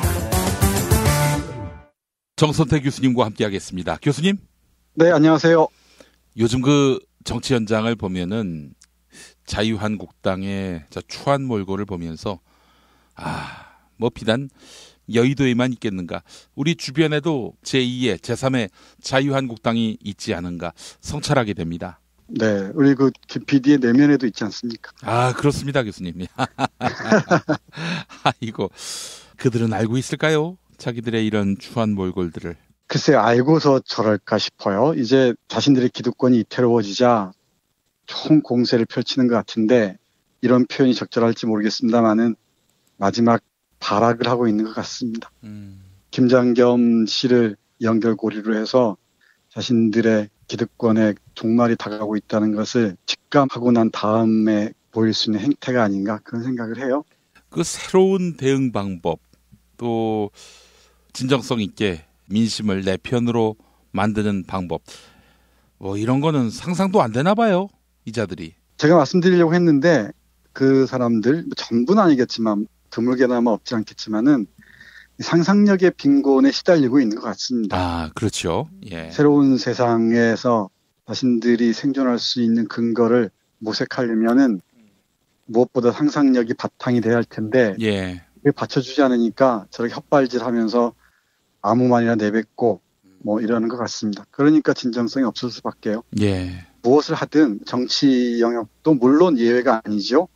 인문학적 상상력이 기반이 되지 않으면은 어떤 위기가 닥쳤을 때 저렇게 한 방에 무너지는 추하게 무너지는 꼴을 보여주는 것 같습니다. 예. 그러니 자기들이 지금 어느 방향으로 가고 있는지도 모르고 그야말로 안대를 차고 칼을 휘두르는 그런 격인 것 같은데 그런 와중에 부끄러움도 모르고 참. 근데 이렇게 보수가 순식간에 무너질 줄은 몰랐어요, 교수님. 그러니까 보수가 아니었다는 거죠. 그야말로 수구, 구구, 반공을 하나의 장벽으로 해서 자신들의 기득권, 이해관계를 지키려고 했던 패거리들이지 지켜야 할 뭔가가 있어서 보수를 표방했던 건 아니죠. 예, 알겠습니다. 자, 교수님 오늘 어떤 책 소개해 주시겠습니까? 네, 오늘은 전진성 선생이 쓴 삶은 계속되어야 한다 소개해 드릴 텐데요. 예. 혹시 김 PD 한국의 히로시마라는 말 들어본 적 있습니까? 한국의 히로시마요? 네. 원폭 피해자분들이 많이 사는 곳, 여기를 지칭하는 겁니까? 네, 맞습니다. 이 한국의 히로시마가 바로 합천입니다. 경상남도 합천이라고 하는데요. 이 경상남도 합천에서 일본으로 강제징용되거나 일을 하러 간 많은 사람들이 히로시마의 원폭 피해의 다수를 차지하고 있다고 합니다. 예. 1945년 8월 6일 히로시마에 원폭이 투하했을 때 수만 명이 죽고 했잖아요. 예. 조선인도 약 10%가 이 원폭 피해에 노출되었다 그러는데 조선인 중 70%가 합천 사람이라고들 해요. 그 이유는 여러 책에서 밝혀져 있는데 이 책에서도 그 근거가 나와 있습니다만은 일본 제국주의 시대, 식민지 시대에 두메 산골에서 자신들의 일터를 모두 잃어버리고 어쩔 수 없이 일본으로 가거나 또는 끌려간 사람들이 그 당시 군사 도시였던 병참 기지였던 히로시마로 이를 찾아갔던 것 같습니다. 예. 그곳에서 많은 사람들이 희생을 당했는데 그중에 합천 출신 사람들이 많았다고 합니다. 그래서 합천을 일컬어서 한국의 히로시마라고 한다네요. 합천에서 태어난 분을 아버지로 둔 김형률이라는 분이 있습니다. 예. 이 원폭 2세입니다. 원자 폭탄에 피해를 당한 분을 부모로 둔 자녀인 김형률 선생의 평전이 삶은 계속되어야 한답니다. 이 책을 고른 이유는 어제에 이어서 북한이 핵실험을 하자마자 공포 분위기를 조성하면서 히로시마에 투하된 또는 나가사키에 투하된 원폭의 몇 변이 하면서 전쟁 분위기를 조정하는 언론들의 행태가 참 보기가 민망해서 원자폭탄이라는 게 얼마나 무시무시한 건지 얼마나 반인간적이고 반인륜적인지를 김용일 선생의 삶과 투쟁을 통해서 여러분께 알려드리고자 이 책을 골랐습니다. 예.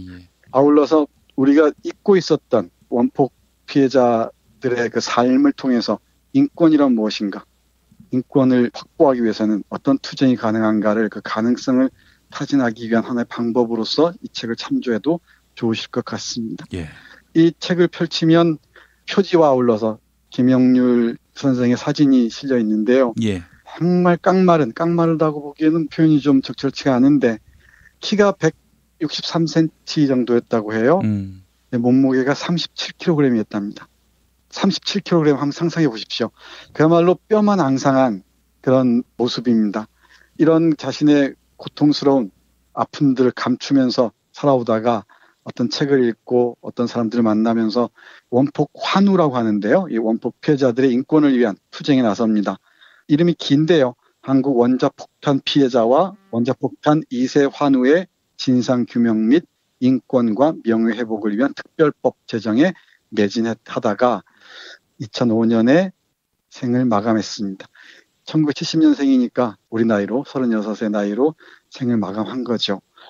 김영률 선생의 평전인 삶을 계속되어야 한다라는 책을 읽다 보면은 한 인간의 신체에 새겨진 역사성이라는 것이 무엇인지, 그리고 이 역사성의 이면을 보다 보면은 일본 제국주의의 폭력성과 그리고 한국이라는 나라의 그 무관심, 이런 것들을 다양하게 읽어낼 수가 있습니다.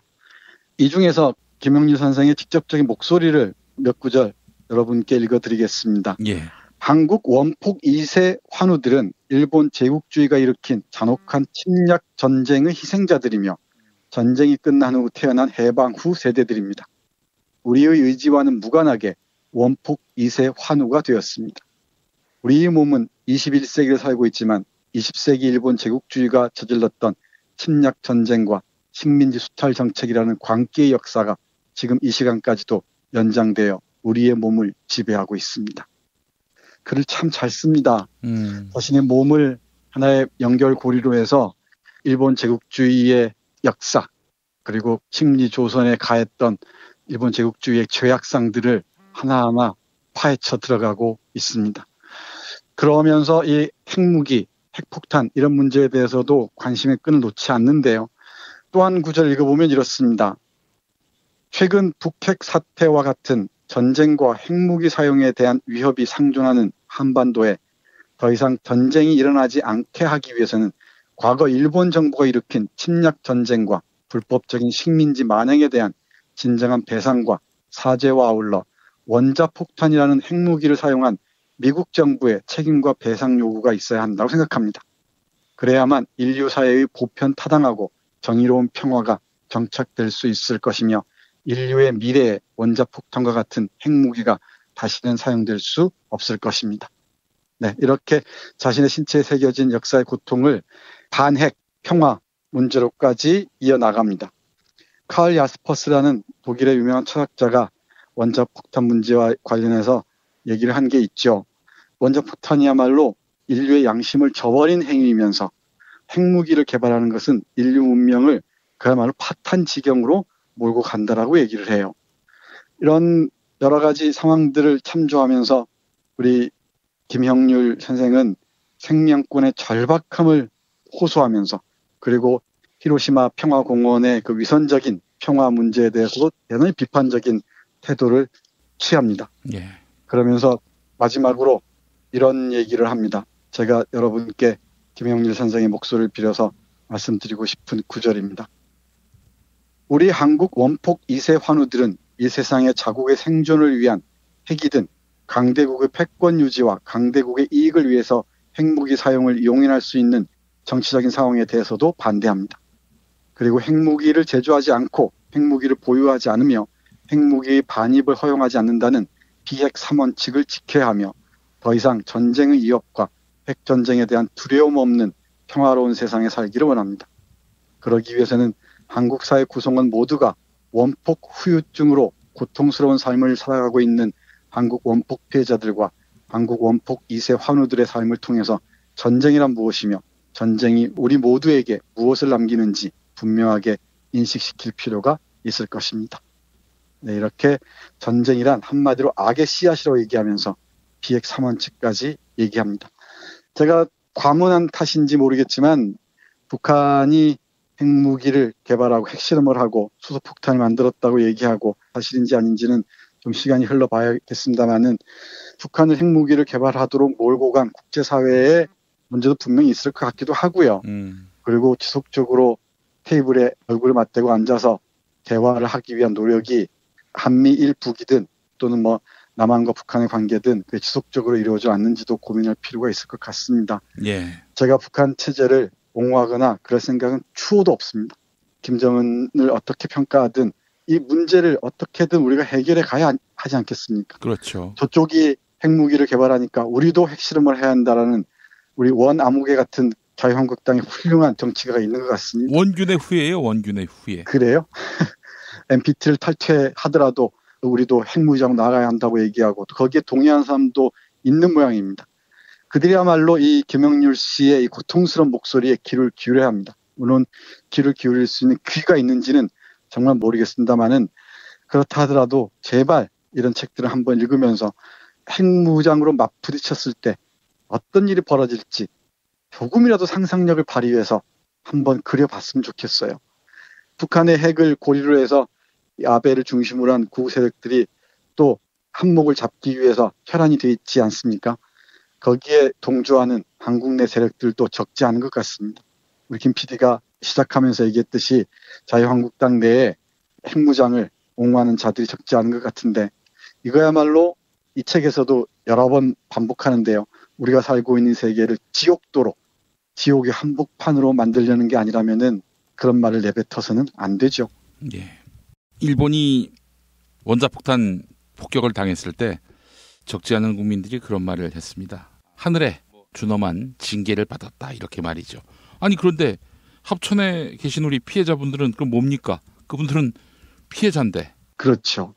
이 핵무기를 토한 그 역사적 배경이나 이런 상황에 대해서는 좀 더 깊이 있게 살펴볼 필요가 있는데요. 사실 미국 쪽에서 굳이 핵폭탄을 투하할 이유가 없었다고 해요. 명분은 있을 수 있었겠지만은 이미 45년 8월 단계에서는 일본의 패색이 짙었고요. 그런 실정에 핵무기를 투한 것은 실전에서 핵실험을 하고자 했던 미 군부와 군산 복합체의 의도가 있었다는 거죠. 네. 그것도 분명히 문제가 되고요. 또 하나는 물론 불벼락을 받아서 싸다라고 이해할 수도 있지만은 그게 왜 핵무기여야 되는지 질문을 해야 되고요. 예. 또 왜 히로시마에 핵폭탄이 투하됐는지도 물어야 됩니다. 히로시마는 군사기지였고요.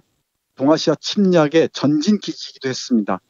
여기에 투하한 이유는 분명히 알 텐데 일본인들은 평화를 얘기하면서 사실은 자신들이 왜 이런 지경에 이르렀는지를 철저하게 성찰하지는 않는 것 같습니다. 모든 무기는 핵폭탄에 있지 자신들의 잘못이 아니라고 얘기하는 것 같아요. 핵무기를 실전에 투하한 미국의 잘못과 아울러서 과거의 죄상들에 대한 성찰을 동반하지 않는 평화 얘기만 일삼는 일본 쪽에도 큰 문제가 있지 않은가 그런 생각을 합니다. 이 책 읽다 보면은 그 미국의 원폭 투하의 필요성에 대한 진단 그리고 일본 평화공원을 앞세운 평화 주장이라는 게 얼마나 허구인지 등등을 세세하게 읽을 수 있을 것 같습니다. 예, 알겠습니다. 교수님 오늘 소개해 주신 책 너무 감사하게 소개받았습니다. 고맙습니다. 네, 감사합니다.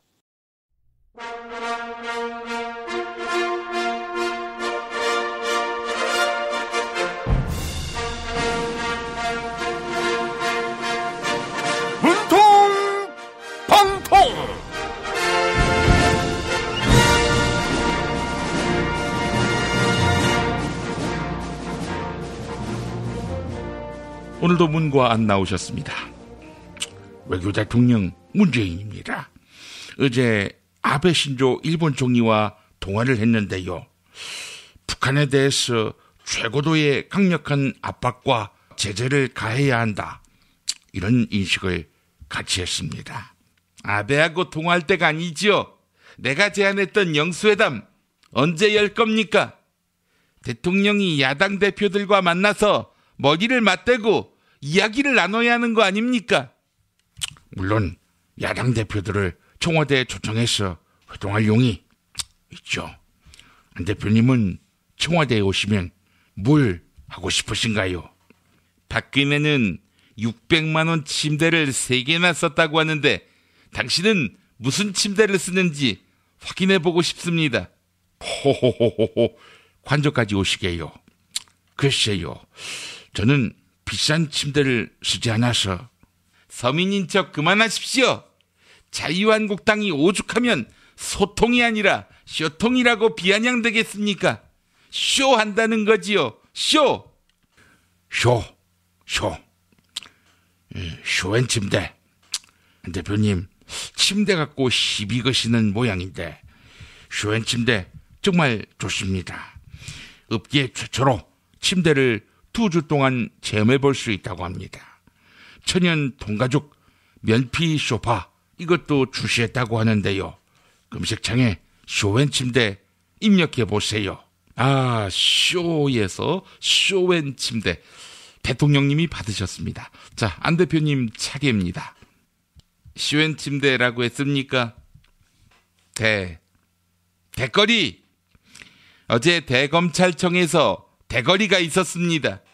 자유한국당 의원 80명이 MBC 김장겸 사장의 체포영장 청구는 부당하다, 이렇게 검찰에 항의한 겁니다. 맞습니다. 김장겸 사장을 체포한다니 이건 너무나 부당한 거 아니겠습니까? 댓글이라고 했어요. 댓글이 이심전심. 맞아요. 우리 자유한국당 마음이 안 대표 마음이랑 똑같습니다. 얼마 전에 국민의당이 전당대회 할 때 김장겸 사장이 안 대표한테 전화했다면서요. MBC가 뭐 도와줄 거 없냐, 이렇게 말이죠. 이렇게 이타적인 착한 사람, 이런 사람을 체포하는 게 이게 말이 됩니까? 아이고, 홍 대표님 오셨습니까? 안 대표님, 정말 사실입니까? MB 아바타가 아니라 MBC 아바타 맞습니까? 이심전심이라고 했습니까? 심판. 홍 대표님, 이렇게 나오면 재미가 없습니다. 국민이 자유한국당을 심판할 겁니다. 자유한국당은 북한의 핵실험을 규탄하는 국회 결의안 처리에 불참했습니다. 그렇게 안보 외치면서 북한을 규탄할 때는 왜 발을 빼는 겁니까? 그 심판, 판국, 이 판국에 결의안이 무슨 소용이 있어요? 차라리 국회에서 피켓 시위하는 것이 훨씬 효과가 좋죠. 보세요, 안 대표. 국민의당 기사가 찾아볼 수가 없잖아요. 국회 보이콧하고 피켓 시위하는 우리 자유한국당 기사가 넘치고 있어요. 정치는 이래 하는 거죠.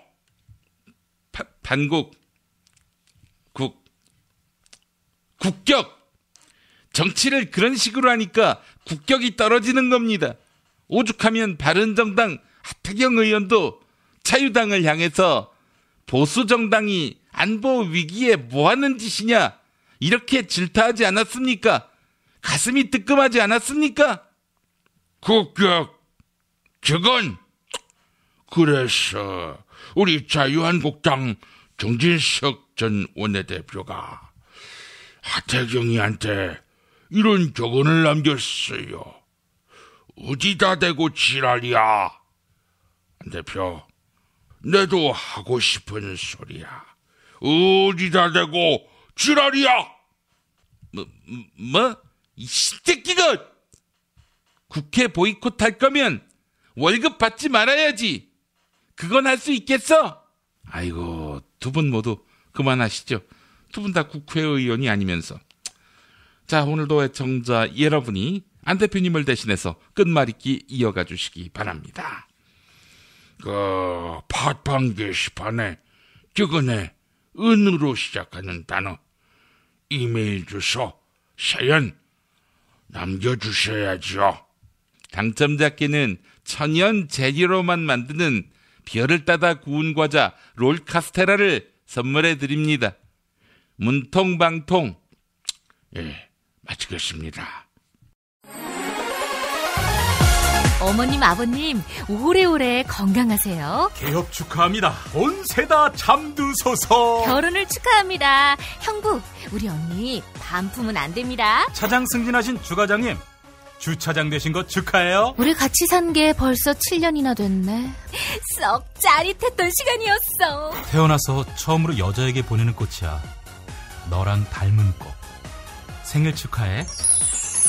사랑과 축하, 위로가 있는 곳에 좋은 사람과 플라워. 1566-0263 1566-0263입니다.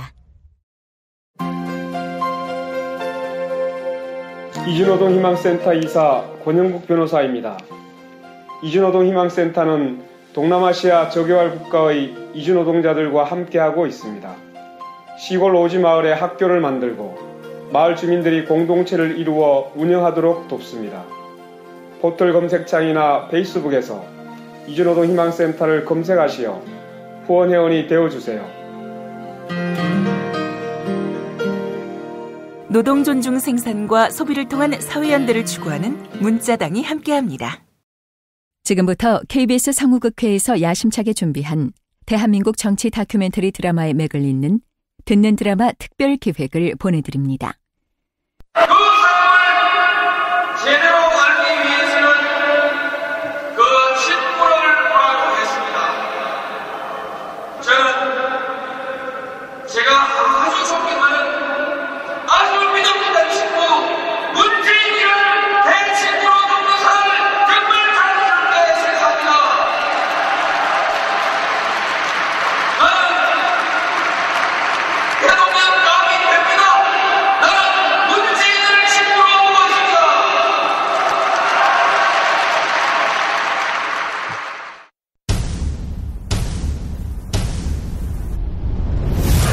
듣는 드라마 특별기획 그들의 나라 제2화 그 사람 노무현 극본 이영미 연출 김성태 세 번째입니다.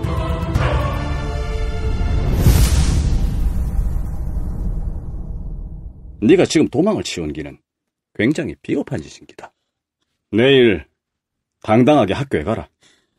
학교 가뭐? 일단 가봐라. 그 다음에는 네가 옳다고 판단하는 대로 해라. 다음날 진영중학교. 노무현이 네 따라온나? 노무현은 지도부 주임 선생님의 개인 집으로 가서 반성문을 써야 했다. 다 썼나? 보자. 이 새끼, 이게 무슨 반성문이야? 반성문은 무엇을 잘못해서 깊이 반성합니다. 이게 반성문이지. 아무리 생각해도 제가 뭘 잘못했는지 잘 모르겠습니다. 그래서 일이 그렇게 됐다는 경위를 썼습니다.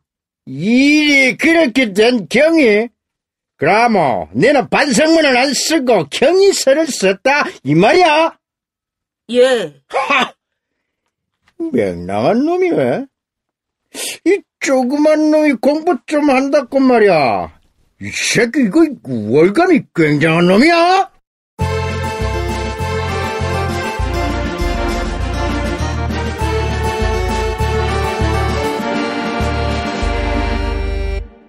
(1960년) 4.19 혁명과 함께 맛보게 된 민주주의. 상당수의 사람들에게 낯설고 당혹스러웠다.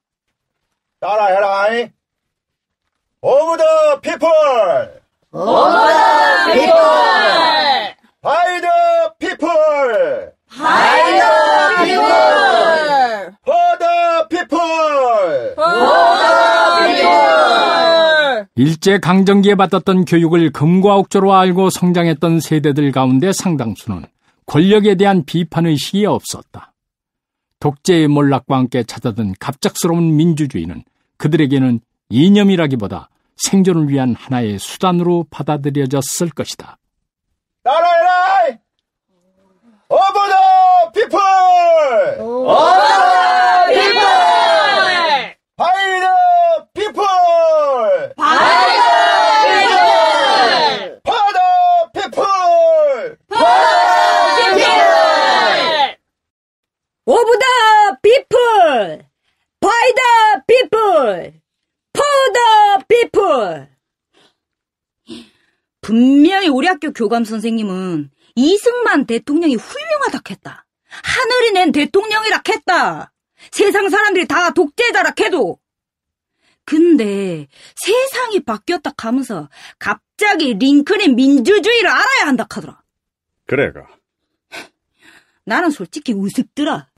대한민국 현대사가 경랑의 한가운데를 흘러가던 4.19 민주혁명과 5.16 군사 쿠데타. 이때 노무현은 중학생이었다. 5.16 하면은 가장 크게 남아있는 기억이 있습니다. 6.25 당시 보도연맹 사건으로 죽은 사람들이 많았습니다. 4.19가 나고 마을 사람들이 그때 보도연맹 사건으로 학살당한 사람들의 시신을 거두어서 잘 묻어주었습니다. 누가 누군지를 알 수 없어서 큰 무덤 하나를 만들어서 합장을 하고 합동 위령제를 지냈습니다. 근데 5.16이 일어난 뒤 누가 그 묘를 파헤쳐버렸습니다. 당시 어린 생각으로 묘의 봉분을 파헤친다는 것은 아주 끔찍한 느낌을 주었습니다. 그것이 5.16에 대한 기억으로 저한테 남아있습니다. 4.19와 5.16을 지낸 중학생 시절에도 노무현은 여전히 가난했다. 아이고 내 무서워가 몸소리가 저지더라. 아이고 이 망할매 새끼들이 와 멀쩡한 못하면 발치가. 어머니. 응? 아이고 내 간생이. 아이고 뭐하고 있었던 하루 종일. 공부했습니다. 아이고 착해라. 아이고 기특해. 응? 아무래도 우리 집은 막내가 일으키는갑다. 좀만 기다리라. 응? 금방 밥 줄게. 어머니 오늘도 죽 끓이실라고 해. 와 신랑. 죽은 배도 금방 꺼지고 나는 밥 먹고 싶은데. 그래? 다 먹고 싶나? 오늘 아버지랑 형님들 다 늦는다 가던데. 그럼 우리끼리 밥 먹을까? 예!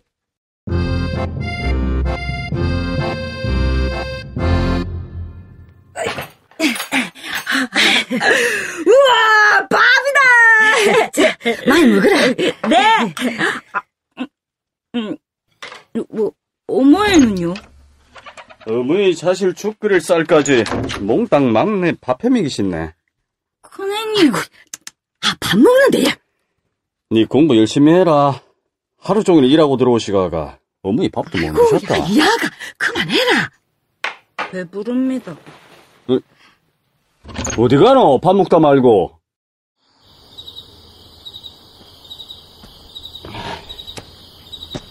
한참 찾았다. 니 여기서 뭐하노? 형님아, 저 무덤 있다 아이가. 5.16 때 다 파헤쳐진. 저거를 어머니는 굉장히 무서워하신다. 근데 맨날 저 무덤을 지나다니시잖아. 돈 벌러. 어머니가 고생이 많으신 거를 알모. 열심히 공부해가 꼭 훌륭한 사람이 돼야 한다. 형님아, 나는 고등학교 안 갈란다. 고등학교 안 가고 돈 벌란다. 뭐라고? 대학 나와도 취직도 못하는 세상인데 고등학교 나온다고 벌 수 있겠나? 나는 돈부터 벌기다. 노무현이 중학교 3학년이던 1962년이다. 대학을 나와도 취직이 안 되는데 고등학교도 안 나와가 무슨 돈을 벌 낀데? 하여튼 공무원을 하든 뭘 하든. 공무원을 해도 고등학교는 나와야지. 돈이 없다 아이가. 어머니는 밥도 못 먹고 죽자시는데 내가 어째 고등학교를 가노? 그럴수록 가야지. 그럴수록 이 독한 마음 먹고 네가 세상에서 남들보다 잘하는 건 없고 딱 하나, 공부다. 국민학교 들어가기도 전에 천자문을 줄줄 외웠던 놈이다, 네가. 그라노 공부로 풀어먹을 직업을 찾아야지. 덩치도 콩알 만한 놈이 막노동할 기가. 니도 자신 없지? 막노동하는 거. 형이 보기엔 니 지금 하는 게 딱 막내짓 어리광이다. 공부해라. 없는 사람들한테는 공부밖에 없다. 학비가 없다 칼. 행님이 있다. 행님도 지금 놀고 있다 아이가. 부산 상고 가라. 부산 상고? 부산 상고는 공립학교다. 공부 잘하는 아들만 가는 억수로 좋은 학교다. 좀만 열심히 하면 장학금도 받고 졸업만 하면 은행에 취직도 할 수 있다 아이가. 니 어머니가 니한테 가장 원하는 게 뭐겠노? 뭔데? 안정된 직장 잡아갖고 사는 기다. 그게 은행원인기라. 부산 상고? 그게 나오면 은행원 될 수 있나? 하모 웬만하면 되지. 가라 부산 상고. 학비는 형이 막노동을 해서라도 보태줄 테니까네. 부산 상고. 이성태 전 한국은행 총재, 이학수 전 삼성전자 부회장 등의 모교로 부산에 있는 명문 상업고등학교다. 노무현은 이 부산 상고를 내 삶의 결정적 존재라고 말했을 정도다. 내가 무슨 일을 하든 언제나 그 이름이 나와 함께 있었습니다. 고시에 합격했을 때도, 국회의원이 됐을 때도, 대통령이 됐을 때도 언제나 최종 학력 부산 상고는 날 따라다녔습니다.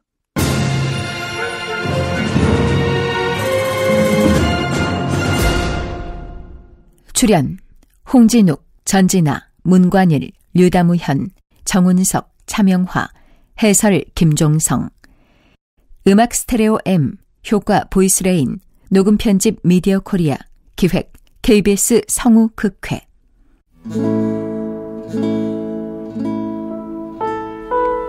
너무 슬퍼하지 마라. 삶과 죽음이 모두 자연의 한 조각 아니겠는가. 미안해하지 마라. 누구도 원망하지 마라. 운명이다. 화장해라. 그리고 집 가까운 곳에 아주 작은 비석 하나만 남겨라. 오래된 생각이다. 비바람 맞고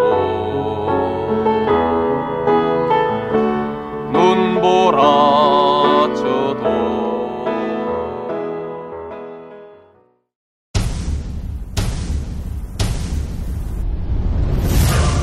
듣는 드라마 특별기획 그들의 나라 제2화 그 사람 노무현.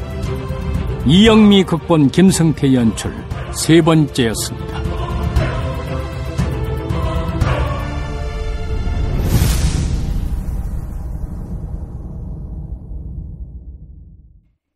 다음 내용은 팟캐스트 포털 팟빵에서 듣는 드라마 특별기획 그들의 나라를 검색하시면 청취하실 수 있습니다. 듣는 드라마 특별기획 그들의 나라, 여러분의 많은 청취 바랍니다. 탄핵 때문에 뭐 이야기를 전달을 하려고 해도 길을 막고 듣질 않아요. 회족 수준으로 쪼그라든 한국 보수. 회생의 길은 과연 있을까? 변화된 정치 환경, 갈 길 잃은 보수에게 새로운 희망을 제시한다. 애국 보수의 화려한 부활과 집권을 위한 본격 가이드, 김용민의 신간, 보수를 지켜라. 진중권도 투표하는 보수 정당. 광주에서도 일당이 될 수 있는 보수 정당. 젊은이들의 입당이 줄을 잇는 보수 정당. 언제까지 민주당 정의당을 부러워만 할 것인가? 부러우면 진다니까? 자유한국당 당원 김용민이 쓴 보수를 지켜라. 이김에서 나왔습니다.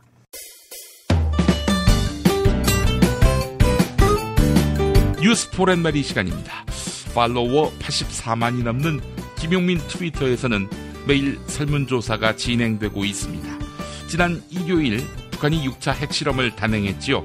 이에 따라 문재인 대통령은 북한의 도발에 대해 최고의 강한 응징 방안을 강구하라, 이렇게 지시했습니다. 한편 자유한국당은 북한에게 맞서서 주한미군의 전술핵을 재배치하자, 이렇게 주장하고 있는데요. 더 나아가 자유한국당 원유철 의원은 한국의 자체 핵무장을 요구하고 있습니다. 핵은 핵으로 대응해야 한다, 이런 이야기지요. 자, 그래서 북한의 핵도발에 대해 우리 정부는 어떻게 대응해야 한다고 보는지 시민들에게 설문조사를 진행했습니다. 총 2,814표가 모였는데요. 85% 대부분의 시민들은 한반도 비핵화가 우선이다, 이렇게 응답해 주셨습니다.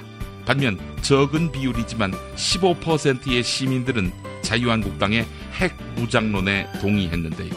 한국의 자체 핵무장에 동의한다, 이런 의견은 8%, 근소한 차이로 나머지 7%의 시민들은 전술핵 재배치가 옳다, 이렇게 의견을 남겨주셨습니다. 설문조사에 참여해주신 여러분 감사합니다.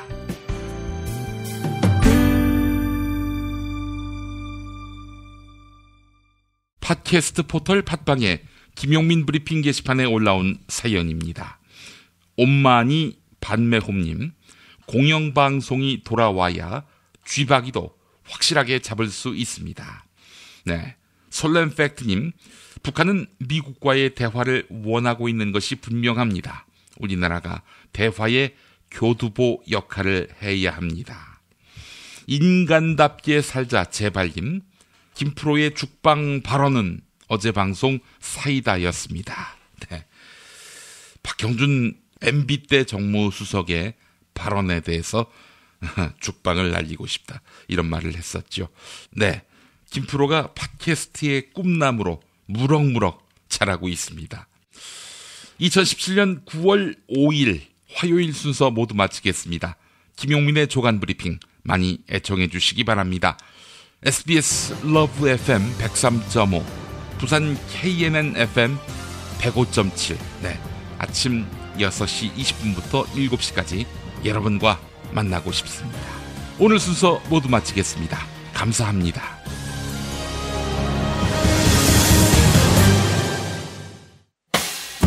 김용민 브리핑과 함께한 시간 어떠셨어요?